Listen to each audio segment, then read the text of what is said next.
shaxsiy hayot onasinikiga kiryapti. Onasinikiga kiryapti shaxsiy hayot. Bor mana. Qancha kirishi mumkin? Shuncha kiryapti. Haromi chiqyapti, misol uchun-da. Yuribman. O'shaning uchun havas qilmaydi. Nimasiga, yana yutuqlariga havas qilinglar, lekin o'shnoq odam bo'lib qolsa, hamda meni ham shunaqa govdan bo'lsa edi. U jalab govdali kachokka govdasini havas qilib qatdan bilasiz, bilad. U govdani chiqaraman deb dumbasiga ukolni urib o'zi dabba ham bo'lib qolgandir o'zi. Bulbul ham 3 oyda bir marta turar o'zi unda ham.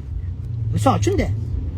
U boy odam deysiz, u boylikka qanday erishgan, necha mingta odamni uysiz qilgan, u qanday uxlaydi u qarindosh urug'iga yordam bermaydigan darajada bu ketganmi boy, zihna bo'lib ketganmi? Undan ko'ra siz qo'lingiz ochiq 5 million oylik olsangiz ham, qo'lingiz ochiq o'shandan 1 millionini kerak bo'lsa kimga ehson qiladigan darajada qo'lingiz ochiq, oq ko'ngil insondirsiz.